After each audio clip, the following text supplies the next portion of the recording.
Greenland जो पिछले कुछ दिनों से चर्चा का विषय बना हुआ है, क्योंकि अमेरिका के नवनिर्वाचित राष्ट्रपति डोनाल्ड ट्रंप इसे हर हाल में अमेरिका का हिस्सा बनाना चाहते हैं। लेकिन क्यों जो जगह इतनी खाली है जहां 80% तो सिर्फ आइस यानी बर्फ ही है, फिर भी अमेरिका उसे हर हाल में खरीदना चाहता है। क्या यह उसके लिए किसी बहुत बड़े फायदे के सौदे की तरह है? तो इसके दो जवाब हो सकते हैं। पहला तो ये कि अगर अमेरिका को रसिया पर मिसाइल लॉन्च करनी है तो छोटा रास्ता ग्रीनलैंड होकर ही गुजरेगा, और ट्रंप भी कहते हैं कि ग्रीनलैंड अमेरिका की नेशनल सिक्योरिटी के लिए इंपॉर्टेंट है। अब दूसरे जवाब की बात करें तो इसके लिए हमें थोड़ा इतिहास में जाना होगा कि सारे एम्पायर्स ने ओशियन को कंट्रोल करने की हमेशा कोशिश की। अटलांटिक, इंडियन पैसिफिक यानी सभी ओशियन को कंट्रोल करना स्ट्रेटेजिक एडवांटेज देता है। ऐसे में देखा जाए तो अटलांटिक ओशियन पर कंप्लीटली रसिया का कंट्रोल है, नॉर्थ पोल पर कनाडा का कंट्रोल, ग्रीनलैंड का भी थोड़ा बहुत कंट्रोल है।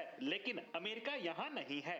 रसिया की मदद से चीन आइस सिल्क रूट बनाना चाहता है जिसे वो यूरोप तक पहुँच सके, और ट्रंप इसी को बदलना चाहते हैं। द्वितीय विश्व युद्ध के दौरान नाजी जर्मनी ने ग्रीनलैंड पर कब्जा कर लिया था। तब अमेरिका ने पहली बार ग्रीनलैंड इन्वेंट किया और वहाँ अपना मिलिट्री बेस और रेडियो स्टेशन बनाए। लेकिन द्वितीय विश्व युद्ध के बाद अमेरिका ने ये रेडियो स्टेशन सिर्फ $1 में ग्रीनलैंड को बेच दिया। लेकिन पिटूफिक स्टेशन आज भी अमेरिका इस्तेमाल करता है। 1951 में अमेरिका और डेनमार्क में संधि होती है जिसमें अमेरिका ग्रीनलैंड को डिफेंड करेगा। ऐसे में अमेरिका को अगर रसिया की मिसाइलें ही रोकनी है तो वो ग्रीनलैंड के बेस से रोक ही सकता है। तो ऐसे में शायद नेशनल सिक्योरिटी एक बहाना ही है और असली रीजन है इकोनॉमी, जिसके लिए ट्रंप टैरिफ तक लगाने की धमकी कई देशों को दे रहे हैं। और जबकि डेनमार्क ईयू का हिस्सा है और ग्रीनलैंड डेनमार्क के क्षेत्राधिकार में है, ऐसे में ईयू भी कोई ना कोई कदम उठाएगा। लेकिन ट्रंप फिर भी पीछे नहीं हटेंगे, क्योंकि अमेरिका भविष्य के बारे में सोच रहा है। जैसे 20वीं सदी पर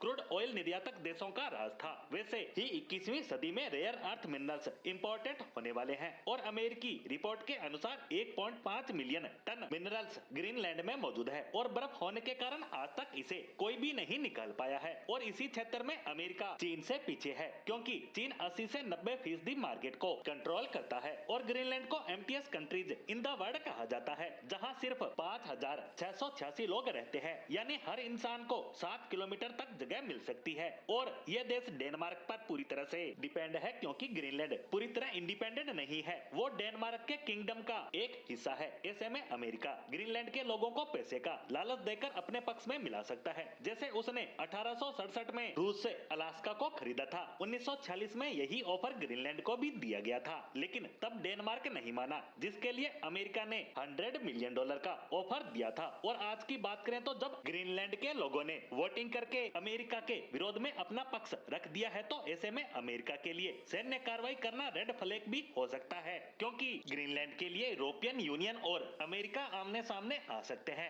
ऐसे में बात करें ट्रंप की, तो वह राजनेता से पहले एक व्यापारी हैं और उनके साथ खड़े हैं एलोन मस्क। ऐसे में देखना होगा कि ट्रंप ग्रीनलैंड के लोगों को कौन सी रेवड़ी का लालच देते हैं या कौन सी धमकी देकर अपने साथ मिलाने को आगे बढ़ते हैं।